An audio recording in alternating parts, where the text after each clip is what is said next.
Hey guys, it's Derek. We're continuing the Molo project, and this past month I got to spend my time with Joe here at CrossFit Aggregate, and today's interview is to give you guys a little insight into their gym, what makes them unique, along with their community. So Joe, just kick things off. Tell the crowd about yourself. All right. Hello, crowd. My name's Joe. I'm originally from Missouri. Moved down to Texas for about a decade, and then had 2 kids, and family wanted us back, so we moved back here. I'm an alumnus of Hickman and Columbia College. Oh, okay. So from here, originally by trade, I went to business school, got accounting, finance management degree, minor in econ, and then master's in business administration.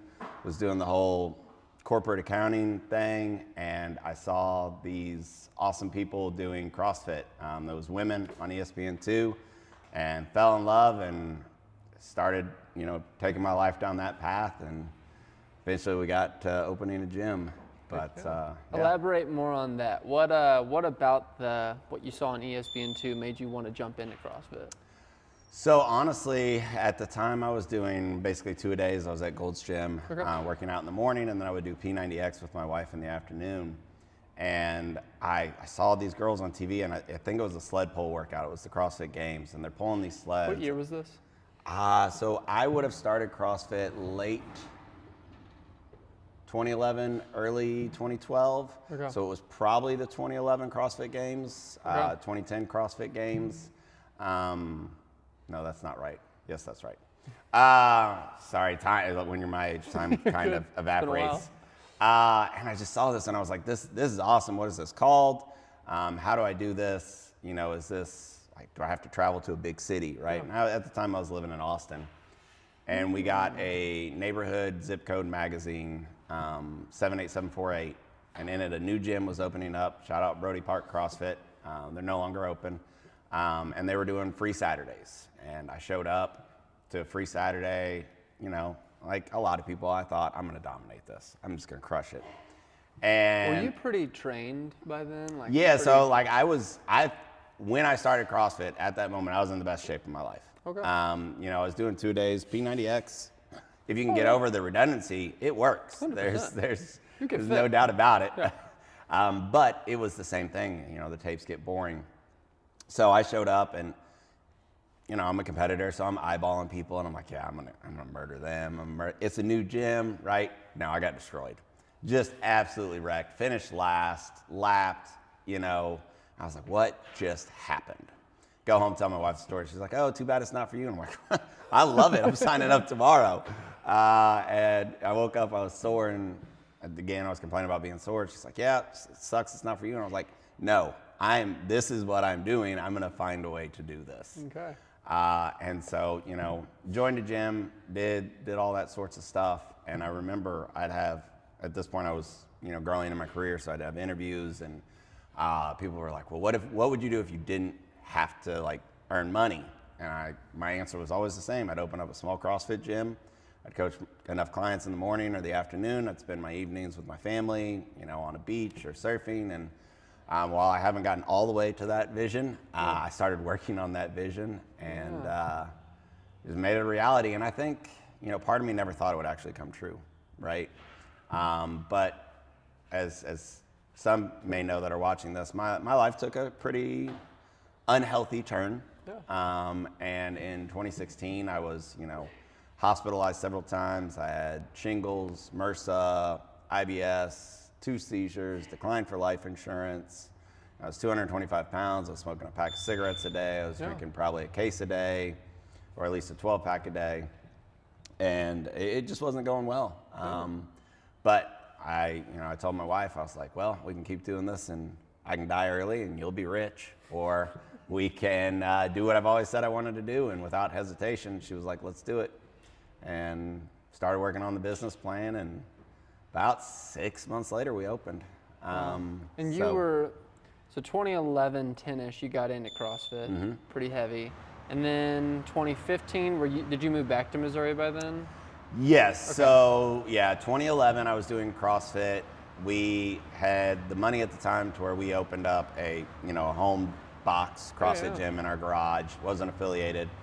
Shout out to all of you that can work by yourself, it was a disaster. And so while 2012 was probably the peak of my fitness for a while, Yeah. it continued to deteriorate.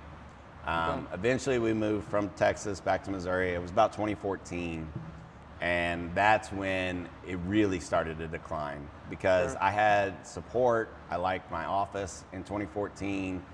There was a good work-life balance. And then once I got up here, I tried a couple of different jobs, including with my old firm, but out of a different office. And it was a disaster. People didn't know me. I didn't grow up with them. You know, I didn't really connect with the culture. East Texas oil and gas is a little bit different than Chicago and Pharma Bros.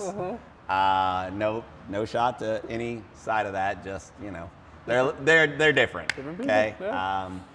And so 2015, 2016 is when it really hit. And while the work stress was bad, I was also going through emotional, mental challenges. Shout out to therapy.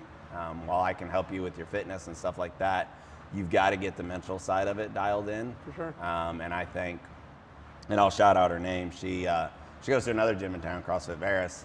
But Nicole Kronk Stasny was my therapist, and she just changed my life. Fortunately, we lost the insurance to where I could see her, but Yeah. shout out to her. She got me where I needed to be mentally to where I could handle the demands of a career change and all that other stuff. So Very cool. So yeah, the mental and the physical, they go hand in hand. Oh, for sure. You can't separate them. Nope. No. And if you do, you're doing yourself a disservice. 100%. Yeah. You'll plateau. Well, very cool. So then, let's say 2015, life starts getting hard. What made you turn the corner? Because you don't look like you're 225 pounds suffering right now. Yeah. Yeah. So there was a couple of things. I mean, obviously the seizures were scary. Yeah. I remember it was May, and I was at a friend's wedding, and I've got a picture of me sticking my belly out, and people are laughing. And I was like, I'm the fat, funny guy, right? I'm not really fat. I'm showing, I'm making my belly go out, right? But I'm still a CrossFitter, because at the time I was still dabbling in CrossFit, not that great, but my diet was so terrible, and the toxins I were putting in my body was so awful. Yeah. And then it was that September, so September of 2016. I'd been working on a business plan to open the gym already, with a guy that we didn't end up partnering with. But my family and I went to the Arch, and there's a picture of me standing out by the window, and I just consumed the whole picture, right? I wasn't showing off for the cameras. I wasn't being the funny guy. And I was happy I was with my family, but you could see the misery on my face, right?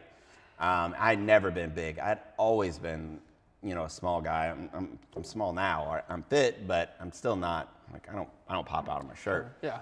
And it was just like, you could just see the tire around my midsection. And that was the wake up call. I was like, then I got really serious about my training, which I guess fundamentally is why I opened the gym, because I stopped working. I would just go and train. I'd work on my business plan. A lot of times I worked from home because my office was in St. Louis or Chicago, but I lived in Columbia. So if I had 30 minutes, I was going to go do a workout. 100%. And, that deteriorated my work performance. And so it kind of made my decision for me. Yeah. So a lot of people are like, oh, you're so brave. You gave it all up. And I'm like, I was fired. I had a backup plan. I was working on it. I told myself I was going to do it, but would I have? Yeah. And that's one of my great questions where I don't know that I'll ever get an answer. Yeah. I just rest being thankful that it happened. For sure. So I got to do this, and like I said, support of the family, and opened it up. And I think the other moment was, and so this was September. I went to the CrossFit L1. Okay. And you do CrossFit, right? You like it. But I was even talking to another coach, Drew, and he was asking if he should get his L2, and I'm like, absolutely. Because when you go to that L1 or L2, and they're called red shirts, and they're the level 4 seminar staff, wow, does it fill you up with passion. Like, if you are at all interested in fitness, even if it's not CrossFit, go to one of their lectures or watch red shirt lectures online and listen to them talk. Yeah. Oh man. Get your jazz. Like I'm super passionate about this. I love this stuff. But we're constantly pouring into our athletes' cups, and so listening to them talk. And so when I went to that L1, I was like, it was like my aha it. moment. This like nutrition was explained in a way that made sense to me. Handling the exercise, the mental, the life balance, threshold intensity, all those things. It was all of a sudden like, oh, like I've been doing CrossFit, but I haven't been doing CrossFit. Right. That was the moment I was like, all right. So, but still went forward. I'd never trained a single person, like not even in like a Gold's Gym, right? Much less run a group class. It was like, whew, we're walking off the plank. And, yeah. Well, cool. Well, tell us, thanks for sharing about your life. So I'm a bit verbose. I love it. What makes Aggregate unique, and like your background coming into it? Like what is your ambition with this gym and this business? So, it's hard for me to say unique because I don't really, like, I don't get out and I don't go to the other gyms. So I don't really know. So I could say that this is what is unique, but it may not be unique. So instead I'd say more of what I'm proud of on what we do here. Cool.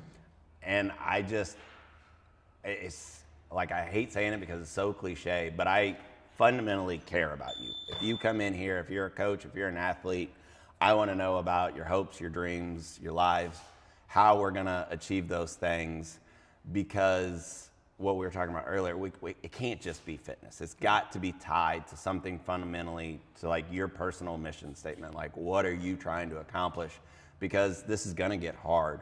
You're going to have things that pop up in the way. And so when I can see those things weighing on you, I can use that to remind you why you're here in the first place. Yeah. Then it comes down to like, who are my favorite people to coach? I love coaching people that are constantly putting other people first. So nurses are one of my favorite people because, one, they're not thanked, they're not appreciated, because it's in a moment where, you could be legitimately facing death. Yeah. Niceness kind of becomes a tertiary concern, right? Yeah. So the nurses that are constantly pouring into other people, and you can see that they're burnt out. Like, I look at fitness as a way to refill their battery, their energy, their enthusiasm for what they do. Yeah. So yeah, I want to improve your mile time, or I want to improve your back squat. But what I really want to do is and it sounds silly because I'm taking your energy here, right? You're working out, but that refills your energy battery. I agree. It's weird. It's like you empty it. Yeah, the first couple of weeks, you're just going to be empty. Yeah, for sure. And we've got to push through. But then your workout gives you energy.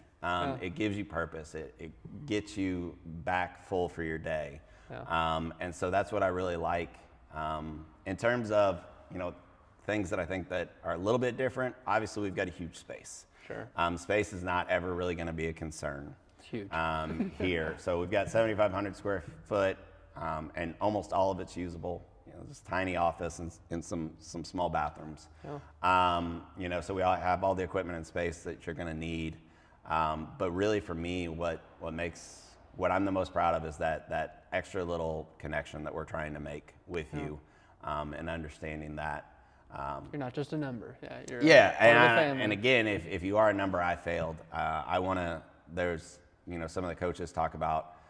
Everybody says their community is great, but like, do you know your member's job? Do you know their dog's name? And I'm like, yes, right? Like, I do. I know where they work. I know what they do for fun. I know their significant other's names. I've got a member and her daughter comes in every day, and I gave her a shirt and made her an assistant coach, right? Yeah. And being invested in all those things, whether I hope it brings the members joys, but honestly, it brings me joy. Yeah. Because this isn't something that I did to like make a whole lot of money and all those other things. It became fundamentally about improving people's lives, and I can do that better when I know about your life. I agree. I always say that like your calling is where your passions, proficiencies, and burdens line up. Yeah. So like what makes you tick, what ticks you off, and then what you make tick. Yeah. When all three of those things intersect. And hanging out with Joe and hearing more of his story outside of this video too, I definitely think CrossFit was right where it landed. Yeah. He didn't get into this just to ream a bunch of cash or whatever. He wanted to make an impact in people's lives and a cool way through fitness. So Yeah, I I think appreciate that about you a lot. one of the things that you kind of touched on there, and I think, I don't want to say school does a disservice, but we find what people are good at and we push them through that. But that doesn't mean that's what you should do. I was good at accounting. I was efficient at accounting. I hated it, right? And my first semester of college, I didn't know what I was going to do. I took criminal justice and I took an intro to business class because I didn't know what I wanted to be. Yeah.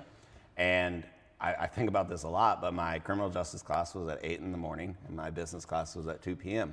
I failed one and I passed one.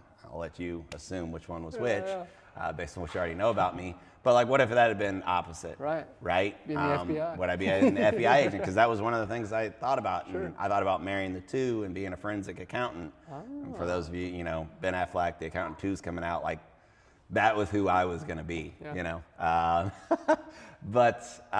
So it was just like, yeah, that was what I was good at, but it was never really something I was, there wasn't a passion bubble. Yeah. And I think a lot of times, you know, Greg Glassman, separate the man from the methodology, for those of you that know him or know of him. But I thank him continually for creating this because he found my passion for me. You know, I had liked working out, I had liked stuff like that, but it just hadn't been that click or aha moment. And the way that he set up the programming, the way that he set up the teaching of the methodology, and the people that he put in charge of that, has fundamentally changed my life.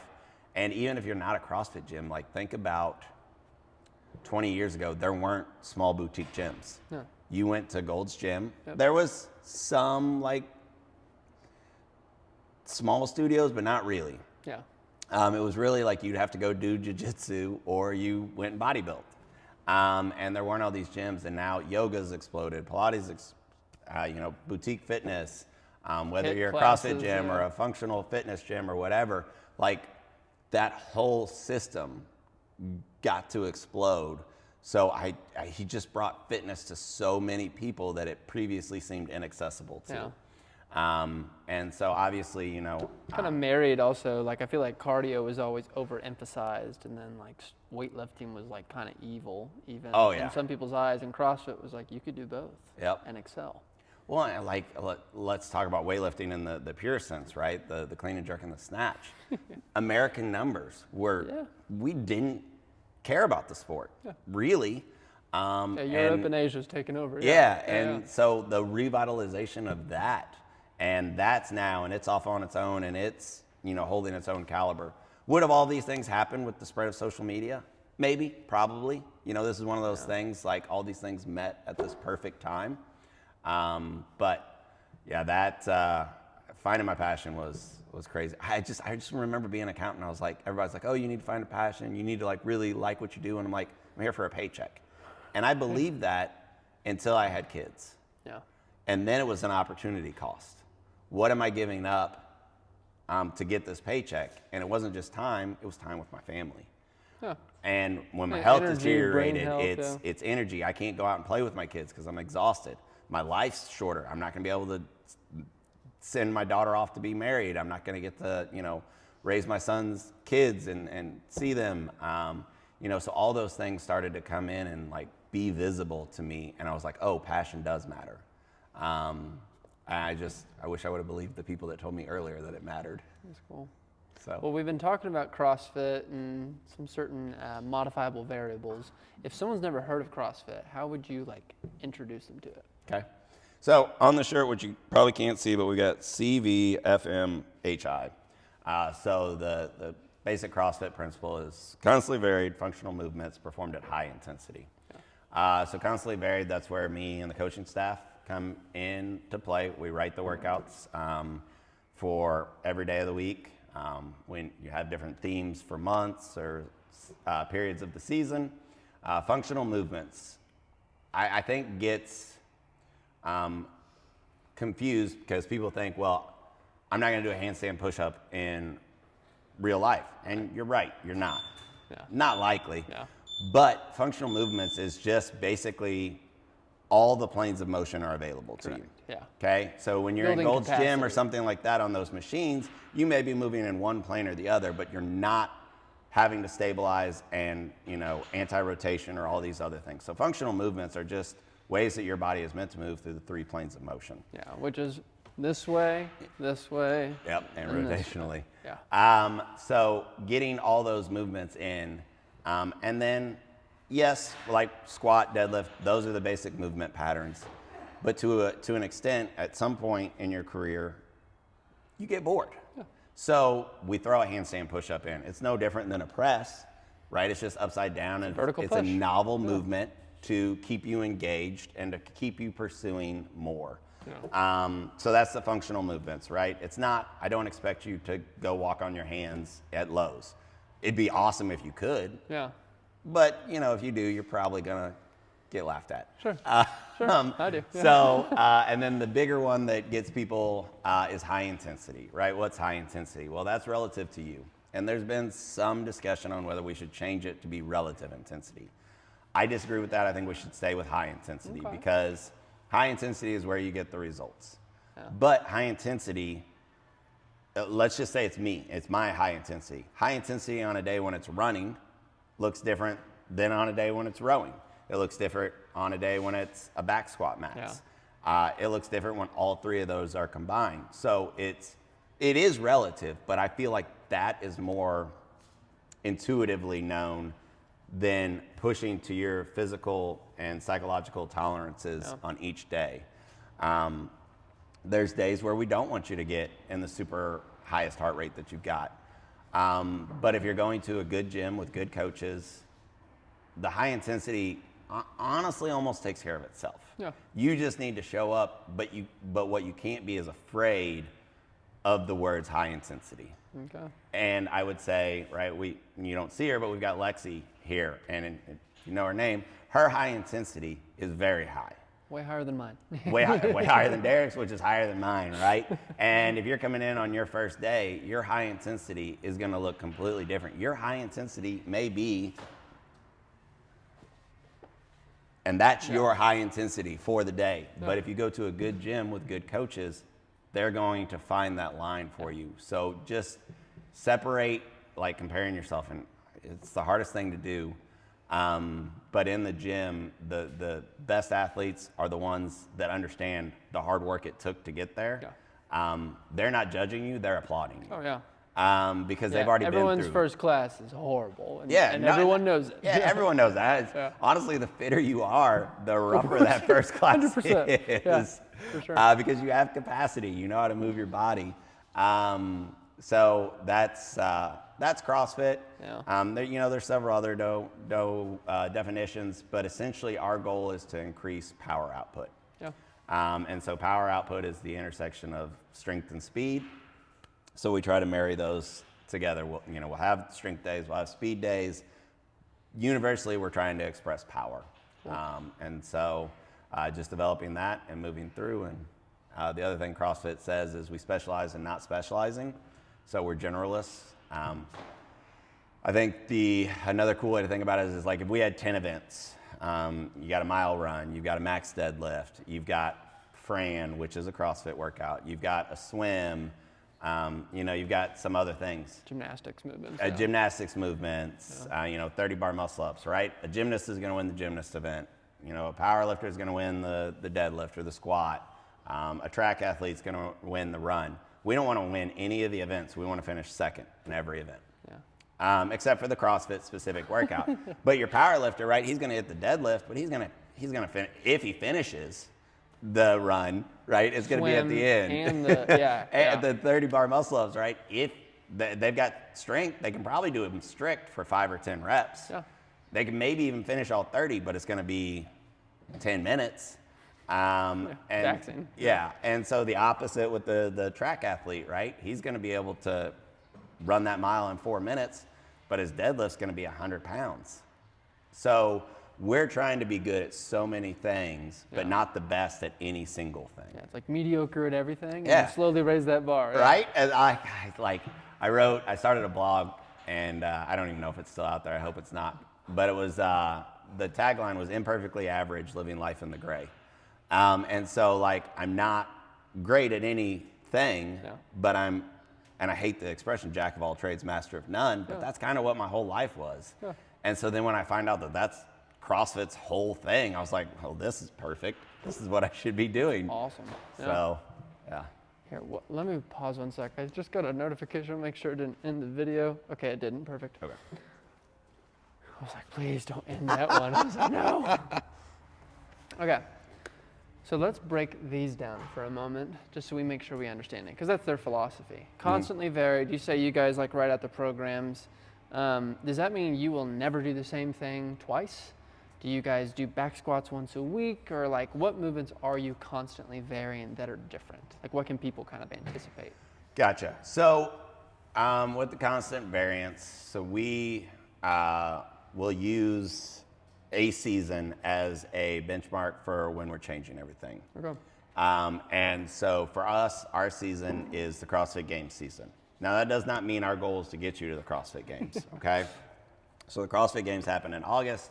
It's for the fittest of the fittest. I don't know anybody. Well, I guess there's one person in town that's been there. Yeah. But from there, it goes back to quarterfinals, back to the Open, which is late February, mid-March. And so if you have any friends that do CrossFit, you saw their posts. It's inevitable. So we start with that. And so we know that period of the season, we need to cycle a barbell with lightweight. We need to have aerobic capacity engine. Yeah. And so we're gonna, build with that. And then after that's over, we're strength focused. Yeah. Resetting, because 99.9% of us didn't make it to the next level. So now we're restarting our season and we build our base strength and then we layer skill development on top of that. Okay. In general, we're gonna, you're gonna focus on the 4 big lifts. Like our current cycle right now, we're focusing on back squat, deadlift, and strict press. So Okay. of the 4, we're missing bench. Okay. We're gonna do some variation of that. So those 3 movements every week, most likely. I think we alternate between deadlift and strict press right now, and we keep the squats.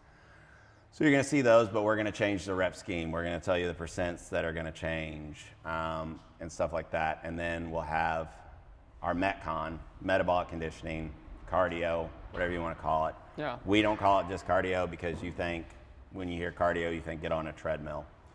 We're gonna have you do gymnastics or, barbell rope, movements, or all of those things.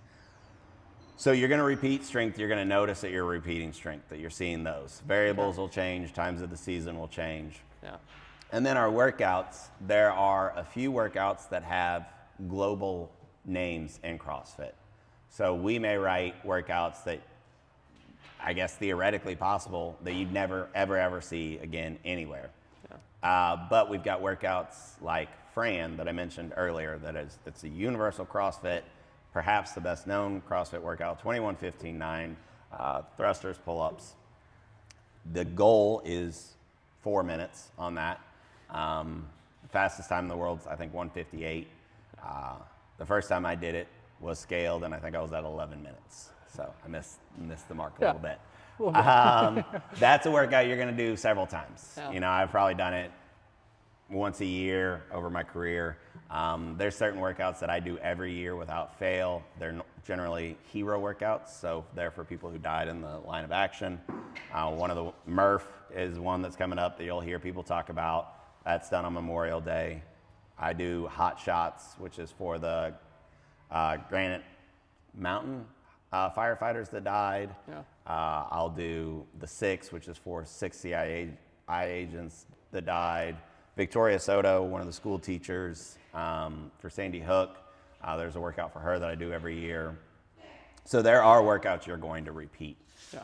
And I think more than that, there are themes that you're going to repeat. You're going to see combinations of movements, rowing and toast bar or something like that. Yeah. But there'll be slight variance. So we've got, let's say, 50 movements that we're using, that we're pulling from pretty routinely for all our programming. Okay. So you'll see movement patterns, right, of consistency, but the combination, maybe one day it's with a complementary movement, one day it's with a redundant movement to create interference. So finding those things, one day we may do enough thrusters to where it takes you 3 minutes, another we may push you for 30 minutes. Yeah. Now we're going to combine other things. So that's the variance. But at its base, right, you're going to push, pull, squat, hinge. And those are the 4 movement patterns. And then we just try to put it in enough variance to where it's interesting, but not just for the sake of variance. Yes. Because we want you to think it's varied and random. But if you're a really good programmer, it's not random.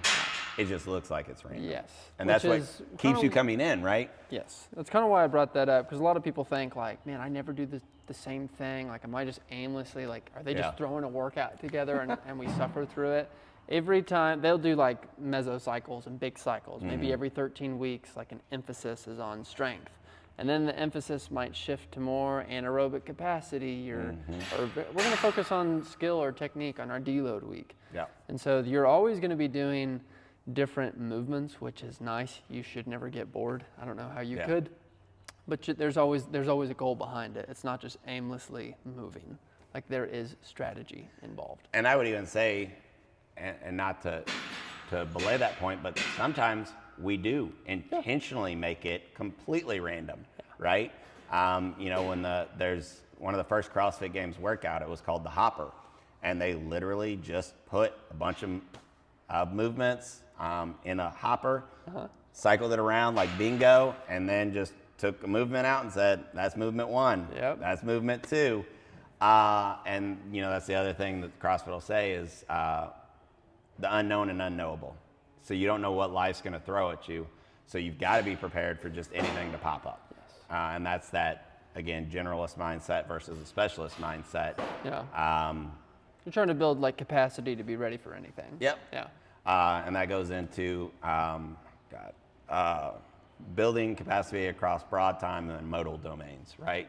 So we want you to be fit from 2 minutes to 2 hours. Yep. We want you to be fit on air, land, sea, right? And all the different things you can do.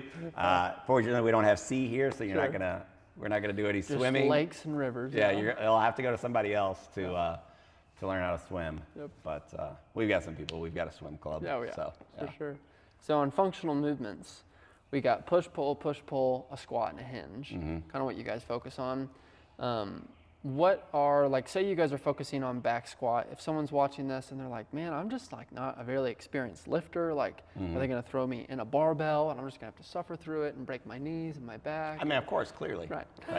Our goal is to injure you and to make sure that you talk negatively about CrossFit and fitness. This is what I'll clip for Instagram. Can I get sarcasm font? Yeah. Well, listen, the only person that wants you injured less is me. If you've never back squatted, right, that's going to be something where we're going to start with an air squat. You know, squatting out to a med ball or a box or a bench. Then it's going to be, you know, maybe a light dumbbell. And then we've got light training bars. So it's always progressing from where you're at. There's no, like, it's not like your first day, trial by fire, 225s on the bar, you sink or swim, right? We're gonna just, you know, continually progress. We're gonna try to get you a little bit better each day. Yeah. So you have options for all the scaled movements. Yeah, there's, you know, and not only do we have a bunch of options for scaled movements, but depending on your goals, your scale may change. Yeah. So if I have somebody in here, and we're gonna say 30 ring muscle ups for time is our workout today. Well, what is your goal, right? Is your goal to lose weight? Well, that's a waste of time for you. So I need to change it. Yeah. Is your goal strength? Okay, that's probably a waste of time for you. Yeah. I need to change it. Is your goal competing in the CrossFit Games? Okay, well, we need to probably do it. Try it. Yeah. But so that's going to change, and then where you're at in that goal pursuit, I'm going to change the workout for you. Maybe I've got you doing transition drills. Maybe I've got you with a band and you're doing lat pull downs. You know, maybe honestly, if you're just trying to lose some weight, I just have you doing row sprints. Right. Just because it says ring muscle ups doesn't mean that I can't change it to something else that fits in the same time domain. You're still working out with the same people. Yep. We're making sure that we don't change anything for what's going on. Yeah. That wouldn't be my ideal first thing. And I also, like, just being honest, I can't I would never program 30 ring muscle ups per time, and that'd be the only thing in the day. I've done it personally, but I'm not going to program that as a workout. Yeah. But just using a super complicated movement to say that like everything is on the table in terms of us adjusting that workout for you. And that comes from me being invested in you, knowing what your goals are. Yeah. If your goal is to play with your grandkids, 30 ring muscle ups isn't something that makes sense to you. Today, now tomorrow, you and I've heard several people, Joe, you're not going to make me compete, are you? No, but you're probably going to ask me to compete later, right? Yeah. Because if you do this long enough, you that just kind of fosters in you, but I'm not going to make you do anything you don't want to do. Which is one of the things I love about CrossFit is like it gives you the option to scale down for the smallest like intro to fitness person all the way up to like everyone keeps telling me no, like I can't do XYZ, and here it's like no man, let's try and build capacity. Well, and I think like a lot of people are like, oh, I don't want to scale, that means I'm not good enough or whatever, and I hate that mindset because again, I can write a workout that 100% of people have to scale. And I just say you have to buy in with a 750 pound deadlift, right? Now everybody has to do that workout scaled. There's no possible way that anybody that I know is pulling that weight off the ground. Yeah. So now your workout's scaled. So now let's do it to fit your goals. And there's times where we have life class or kids class. Which is longevity and functional exercise? Yes. Okay. And so it's a little bit slower paced, not as much trying in the hour, and a little less barbell focused. But I've done those classes, and because a higher skill movement is out, those classes will work you. Oh, yeah. Scaling does not make it easier. Scaling a lot of times makes it harder because it's appropriate for your level. If I don't have that workout adjusted for you, you don't get the high intensity. That's right. Because we miss the mark. And then you're not getting fit. You're not getting what you paid for. Yeah. So scaling ensures that you're getting what you pay for. That's good. So let me run through this. Constantly varied is basically so that you don't become overdeveloped or specialized in one area, but you get constantly varied adaptations everywhere. Functional movements, you have to scale that to the right proportion so you can hit high intensity, which is what we'll hit on now. CrossFit, does it define a little differently? Like high intensity, does it mean like max effort, or is it like an actual percentage of your heart rate, or is it a percentage of your lifting, like 1 rep max? Yeah, so at least for us, we use rate of perceived exertion. Yeah. And so the original model, and I'll geek out as a little bit, is from 7 to 20. And so that correlates to your heart rate. So 70 beats a minute to 200 beats per minute. And then it's simplified on a chart from 1 to 10 for most people. Yeah, like 10 is really hard, 1 is really easy. Yeah. And so a lot of times we're going to say, generally you're going to see us from a 6 to 10 RPE, and we'll have an active recovery day.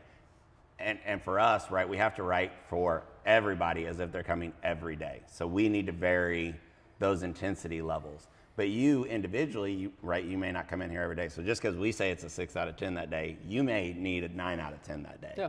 And that, again, that comes down to the art of coaching. But when we write a workout, we have some ideas for that. In general, we want to try to get your heart rate in zone 4, hovering around zone 4 or zone 5 for the 8 to 12 minutes that we're doing our main Metcon. Yeah. I don't like the word, but it's the death zone, right? You can't be in level 5 for too long. So, or the red line, there's lots of different names for it, but we're trying to be right around there. And that's, a simple calculation, 220 minus your age, and then you're working at like 90% of that number. Yeah. We want to touch that, but it's not a necessary requirement, and that's something that we're gonna work through as we're getting there. I think a lot of people, they'll see a CrossFitter and they're laying down on the ground and they're huffing and puffing and seeing stars and potentially puking. Those are either athletes that identified how hard the workout was, or they have a little bit different goal. We want you to be tired.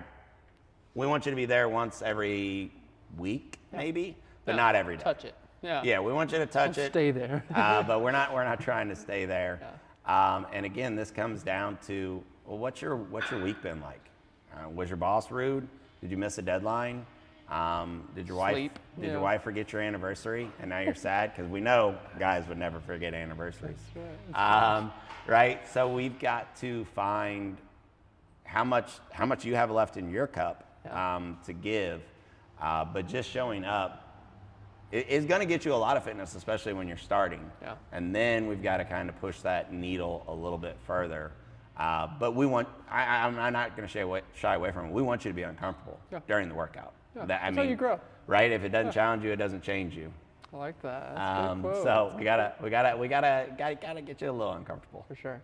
So that's cool. That's constantly varied functional movements at high intensity. Hopefully that makes more sense. You explained it really well. Tell us about your coaches. Tell us about your staff and everyone here to help people constantly varied functional movements at high intensity. So we've got a lot of great coaches. They basically, most all of them have come from being members that started, and we're from other coaches. A lot of different backgrounds. We've got some students. We've got full-time employees that do this because they want to share their passion of fitness with everybody. Yeah.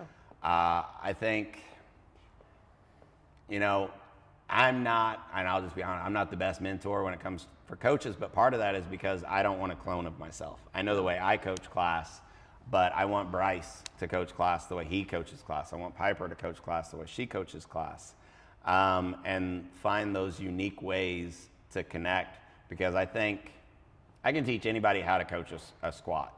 I can't teach you how to care about Derek. And so that has to be authentic. That has to be you. And because these people came up as members with their previous coaches caring about them, that fundamentally carries forward through that. So you hire coaches who care. you don't even apply to be a coach, I think, at least not here, if you don't care. Because as we talked about, while I think fitness should be, or fitness coaching should be a lot more lucrative, considering the impact that we're making, it's not currently. So it has got to be a passion bubble. Yeah. Like, you're not doing this for a primary reason other than the fact that you want to make people happier and healthier. And I think that makes all the difference. It's so noticeable. Yeah. When you can people tell if they don't care. Yeah. And I everybody has bad days, don't get me wrong, but the overall impact that you should have is that this person really cares if I get this done.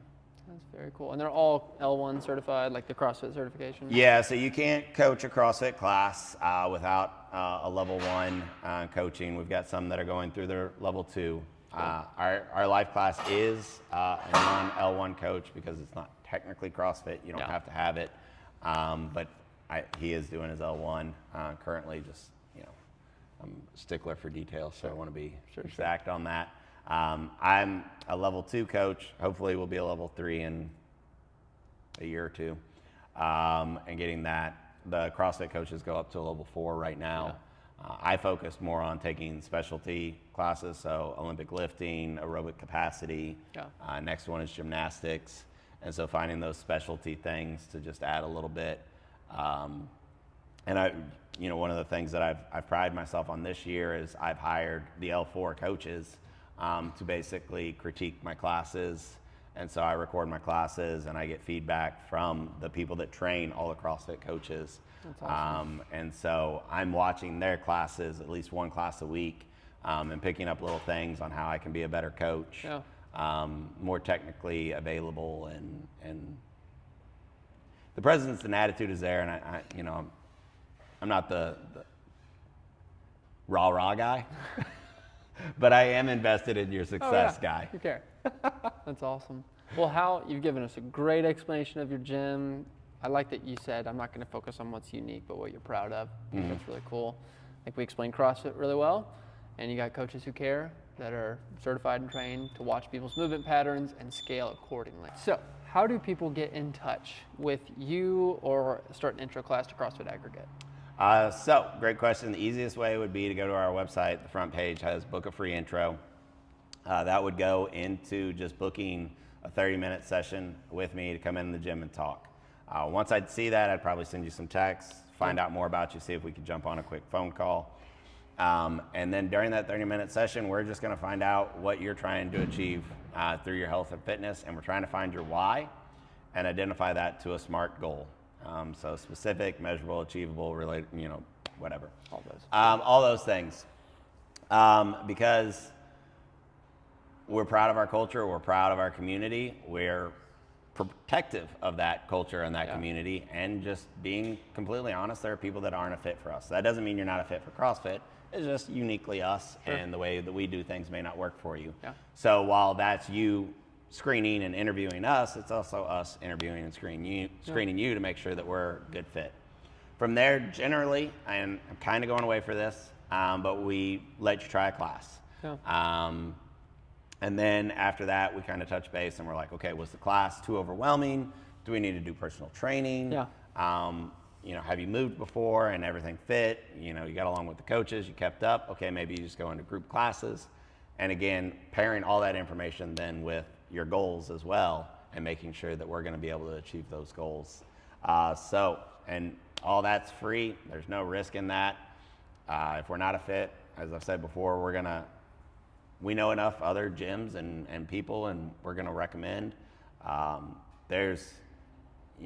think at times it can feel like there's too many gyms here, but that's only because there's not enough people working out. It's not because there's too many gyms. We haven't reached enough people to let them know how accessible any training is, whether it's CrossFit or, like I said, any of the other methodologies that are out there. We need more people in gyms because we need a healthier society. I agree. That's why we're doing this thing. Well, thank you so much, Joe. Just start on the website, like I said, and if you're really interested in CrossFit, post on your Facebook that you're interested in CrossFit. You'll know where to go next. For sure. Hopefully it's here. I love it. Thanks, man.